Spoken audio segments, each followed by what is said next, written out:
త్రిబులార్ ఎక్కడ Raghurama what next?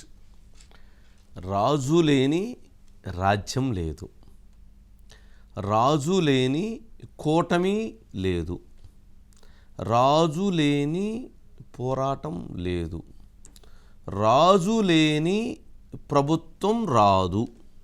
ఇది ప్రజలు లేక రఘురామకృష్ణంరాజు అభిమానులు లేక వైసీపీ వ్యతిరేకులు లేక తెలుగుదేశం పార్టీ సానుభూతిపరులు, తెలుగుదేశం పార్టీ అభిమానులు, రాష్ట్ర అభిమానులు చెబుతున్నటువంటి అంశం.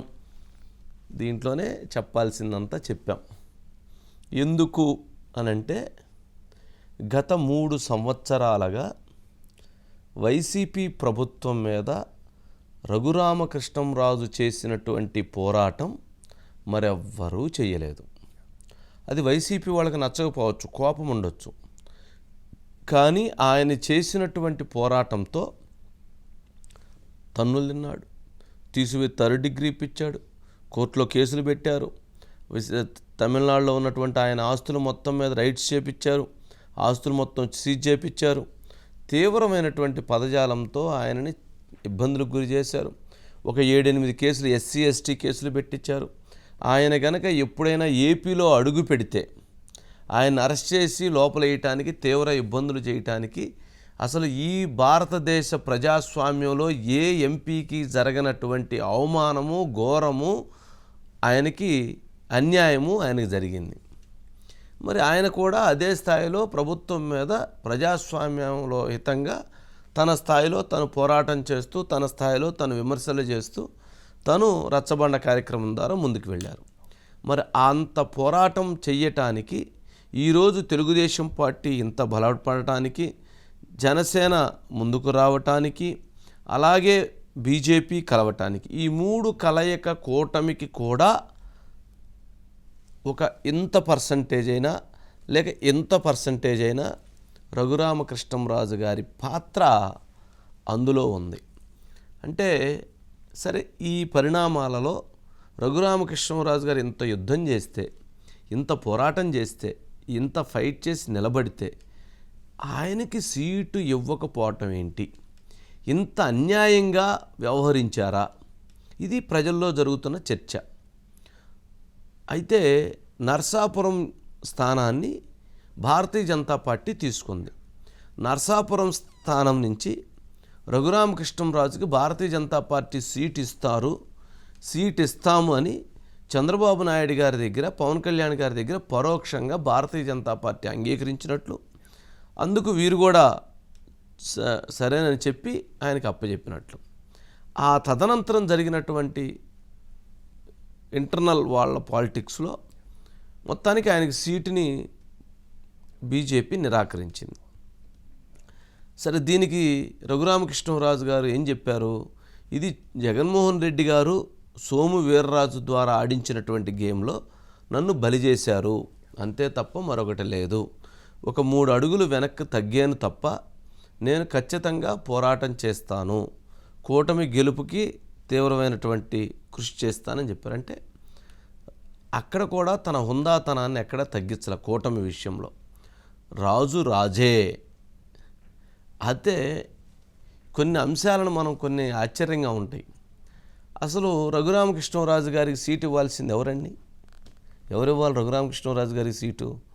ఇంతకుముందు వైసీపీ కాబట్టి వైసీపీ నుంచి ఆయన దెబ్బలు తిని బయటకు వచ్చి పోరాడాడు. పోరాటం వల్ల జరిగినటువంటి ఎవరికి ఎక్కువ బెనిఫిట్ జరిగింది? తెలుగుదేశం పార్టీకి. అసలు టికెట్ ఇవ్వాల్సింది ఎవరు ఆయనకి? చంద్రబాబు నాయుడు గారు టికెట్ ఇవ్వాలండి. చంద్రబాబు నాయుడు గారు బీజేపీ వాళ్ళని టికెట్ ఇవ్వనని వాళ్ళకి నర్సాపురం ఇచ్చి వాళ్ళని ముందుకు పంపించడం ఏంటండి? ఎందుకు చేయాలి? ఆయన పోరాటం వలన అవునన్నా కాదన్నా ఎంతో కొంత టీడీపీకి, తెలుగుదేశం పార్టీకే ప్లస్ అయింది. మరి అలాంటిది తెలుగుదేశం పార్టీ తను ప్లస్ చేసుకొని తను అకామిడేట్ చేయాలి. తను రఘురామకృష్ణంరాజుకి బీజేపీ వాళ్ళు ఇస్తాము అన్నా కానీ మీరు ఇవ్వటానికి లేదు, అతను మా మనిషి, మేము ఇస్తామని చెప్పని ఇవ్వాలి. అది రాజనీతి, అది హుందాతనం. మరి చంద్రబాబు నాయుడు గారు ఎందుకనో ఏ క్యాలిక్యులేషన్లోనో ఏ వ్యూహంలోనో దానిని బీజేపీ వాళ్ళు అడగటంతో నరసాపురం సరే మీరు RRRకి అకామిడేట్ చెయ్యండి అని చెప్పటం, వాళ్ళు అకామిడేట్ చేస్తా అని చెప్పని చివరిలో రాజకీయ కుట్రలో భాగంగా రాజకీయాల్లో రఘురామకృష్ణరాజుని దెబ్బతీయాలి అనేటువంటి ఒక బలమైనటువంటి లక్ష్యంతో జగన్మోహన్ రెడ్డి గారు ఆడినటువంటి ఒక గేమ్లో రఘురామకృష్ణరాజు గారు అవుట్ అయ్యారు. సరే, ఇప్పుడు రఘురామకృష్ణరాజు గారు ముందున్నటువంటి ఆప్షన్స్ క్లియర్గానే మాట్లాడదాం, దాంట్లో ఏం లేదు. సరే, ఆప్షన్స్ నెంబర్ 1 ఏంటి? నర్సాపురం స్థానాన్ని తెలుగుదేశం పార్టీ తీసుకొని ఏదైతే మరొక స్థానాన్ని విజయనగరం కావచ్చు, లేక ఇంకొక స్థానం కావచ్చు, లేక మచిలీపట్నం కావచ్చు, దానిని బీజేపీకి కేటాయించడం. మరి మచిలీపట్నం జనసేనకి అయినప్పుడు నర్సాపురం జనసేన తీసుకొని మచిలీపట్నం బీజేపీకి ఇవ్వచ్చు, లేదు ఏలూరుని చేంజ్ చేసుకోవచ్చు, లేదు ఇంకొక స్థానాన్ని అకామిడేట్ చేసుకొని చేంజ్ చేసుకోవచ్చు. ఏదైనా కానీ నర్సాపురం తనకి ఇవ్వటం అనేటువంటిది ఒక రైట్గా భావిస్తూ ఉన్నారు. మరి చేంజ్ చేసి ఇచ్చే పరిస్థితి ఉందా లేదా? తెలుగుదేశం పార్టీ వాళ్ళు ఇక బీజేపీ ఇచ్చేటువంటి పరిస్థితి లేదు. తెలుగుదేశం ఇవ్వకపోతే పవన్ కళ్యాణ్ గారంటే రఘురామకృష్ణరాజు గారికి అభిమానము, ఆప్యాయత, ఆయన బాగా ఇష్టడుగా ఉంటారు కాబట్టి జనసేన పార్టీ అయినా మచిలీపట్నం బీజేపీకి ఇచ్చి నర్సాపురం జనసేన తీసుకొని రఘురామకృష్ణరాజు గారిని అక్కడి నుంచి అకామిడేట్ చేసి ఇచ్చేసుకోవచ్చు. అసలు లేదు, జనసేన పార్టీకి 3 ఎంపీ స్థానాలు ఇచ్చారు చంద్రబాబు నాయుడు గారు, వాళ్ళ దగ్గర నుంచి ఒకటి బలవంతంగా లాక్కున్నారు బీజేపీ వాళ్ళు. సరేలేండి, మీరు ఎట్లా మేము అడిగిన సీటు మీరు ఇవ్వలేదు కాబట్టి మీరు రఘురామకృష్ణరాజుకి 3వ సీటు మాకు ఇచ్చేసేయండి, నర్సాపురం ఇచ్చేయండి, మేము అక్కడ RRR నిలబెట్టుకుంటాము, మీరు అకామిడేట్ చేయలేదు కాబట్టి అని చెప్పొచ్చు. అక్కడ గెలిచిన ఎంపీ ఈయన భారతీయ జనతా పార్టీ గతంలో నిలబడినటువంటి వర్మ గారు, ఆయన లాస్ట్ టైం అండి శ్రీనివాస్ వర్మ, వారికి 11,677 ఓట్లు వచ్చినాయి. 11,677 ఓట్లు వచ్చి, సరే నాకు వారు ఎవరో తెలియదు, ఆయన కూడా మంచివారని చెప్తున్నారు, ఆయన కూడా కష్టపడి భారతీయ జనతా పార్టీలో సుదీర్ఘంగా ఉండాలని చెప్తున్నారు. మరి అక్కడ ఆ రకంగా అకామిడేట్ చేసుకుంటే జనసేన సీట్ వెనక్కి ఇచ్చేస్తే నరసాపురం ఇచ్చేస్తే అయిపోయింది. ఇది ఒక జరగాల్సినటువంటి ప్రణాళిక నెంబర్ 1. నెంబర్ 2, ఇది కాలేదు. చంద్రబాబు నాయుడు గారు 2 ఆప్షన్స్, ఒకటి విజయనగరం ఎంపీ లేక ఉండి ఎమ్మెల్యే, ఎందుకంటే అక్కడ రాజులు ఎక్కువగా ఉంటారు, క్షత్రియులు, అక్కడ ఆ ప్రాంతంలో ఆయనకు కూడా బలం ఉంది.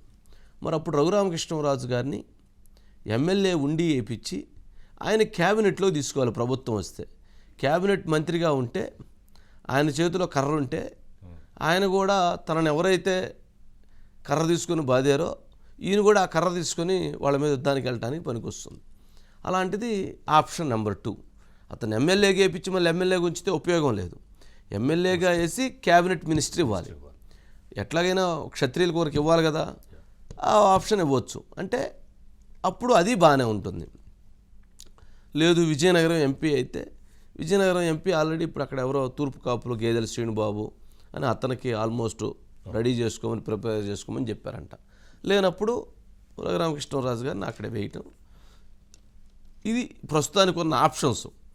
మరి నర్సాపురం తీసుకోవటం, జనసేన తీసుకొని 3వ సీటు వాళ్ళకి ఇచ్చారు కాబట్టి అది తీసుకొని ఇవ్వచ్చు, లేదంటే చంద్రబాబు నాయుడు గారు నర్సాపురం టీడీపీ తీసుకొని వేరే సీట్ని అకామిడేట్ చేయొచ్చు, లేదు ఎమ్మెల్యేగా ఉండిచ్చి క్యాబినెట్లో మంత్రిగా తీసుకోవచ్చు, లేదు విజయనగరం ఎంపీగా ఇవ్వచ్చు. ఏదన్నా కానీ రఘురామకృష్ణరాజుకి న్యాయం చేయాలి అని, అంటే ఎవరైతే వైసీపీకి వ్యతిరేకంగా ఉన్నటువంటి కూటమి కావచ్చు, కూటమి ప్రజానీకం కావచ్చు, పార్టీ శ్రేణులు కావచ్చు, వారి అభిమానులు కావచ్చు, అందరూ కూడా ఏకవాక్య తీర్మానంతో కోరుతూ ఉన్నారు. ఇది గనక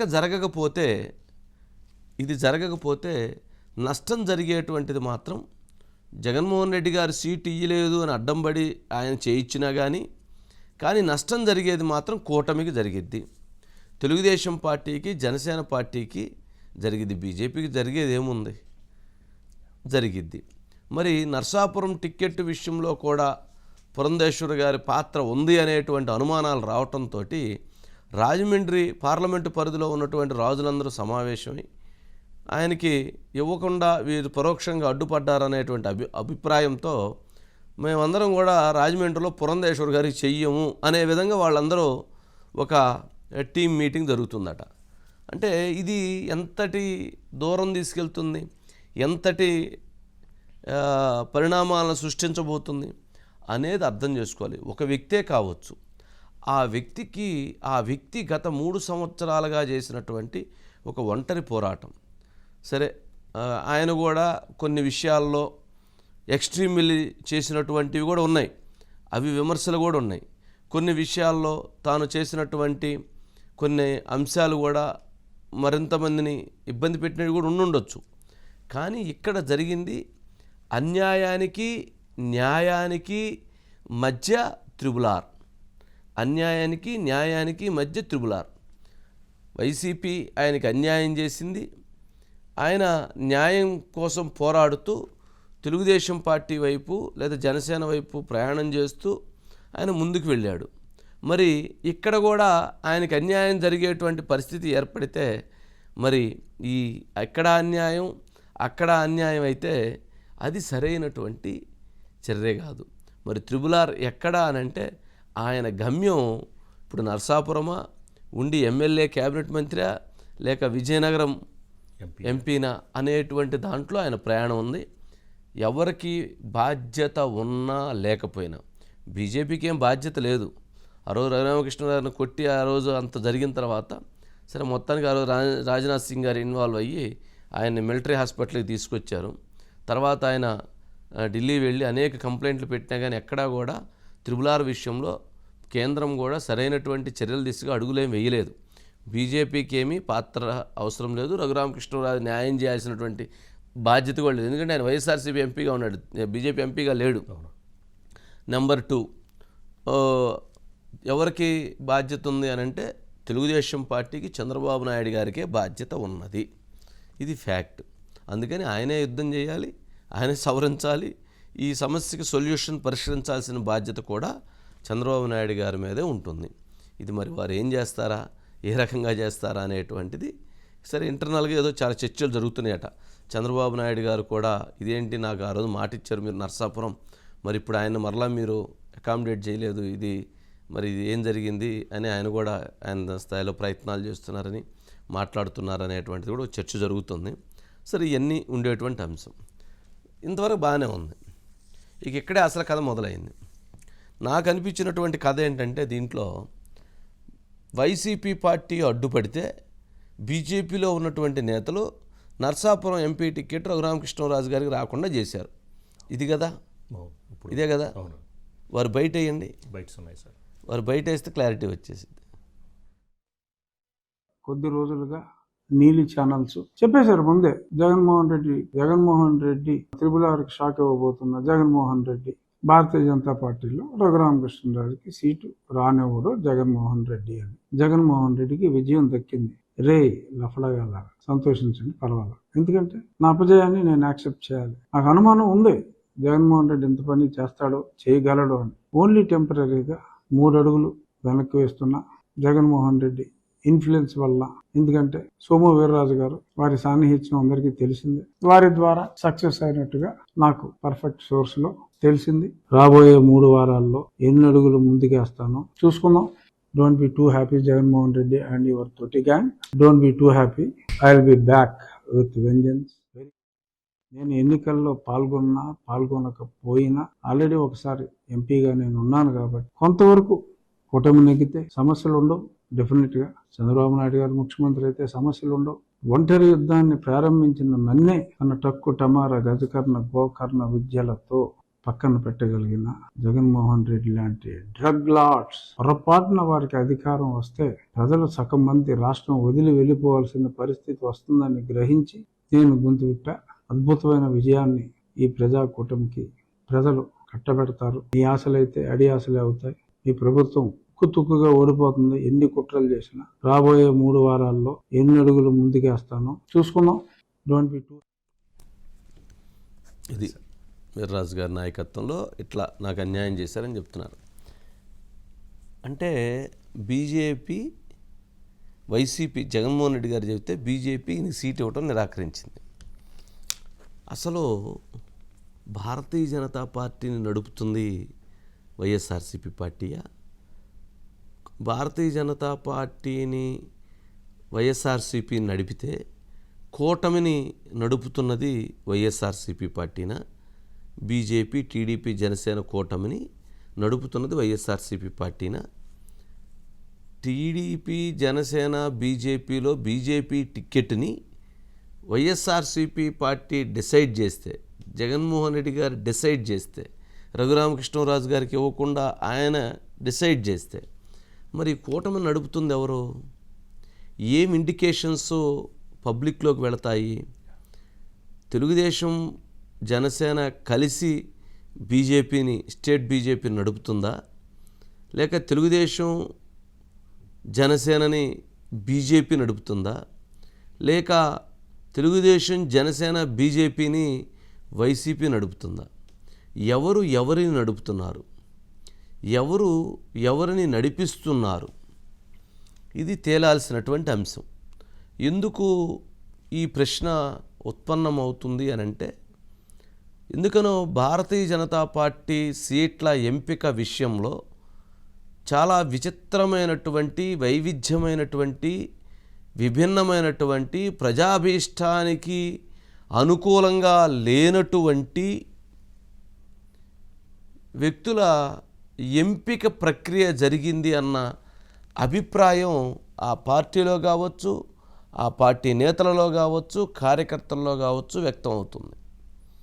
దీనికి గల కారణం ఆంధ్రప్రదేశ్ రాష్ట్ర శాఖ అంటే పురంధేశ్వర్ గారు సరైనటువంటి వ్యూహంతో వ్యవహరించలేదా, లేక ఢిల్లీలో ఉన్నటువంటి ఎవరైతే ఈ మొత్తాన్ని ఆపరేట్ చేస్తున్నటువంటి రాష్ట్ర శాఖను ఆపరేట్ చేస్తున్నటువంటి వ్యక్తులు వారు రాష్ట్ర శాఖ నిర్ణయాలకు వ్యతిరేకంగా వారి నిర్ణయాలని అవలంబించారా, లేక ఏదైతే వైసీపీ పార్టీ చెప్పినటువంటి ఆలోచనలని, వైసీపీ పార్టీ చేసినటువంటి డైరెక్షన్స్ని, లేదా వైసీపీ పార్టీ పంపించినటువంటి ఎంపిక చేసినటువంటి అభ్యర్థులని మరి ఎంపిక చేశారా, వారిని లిస్టులో పెట్టారా అన్న అనుమానాలు కూడా కలుగుతూనే ఉన్నాయి.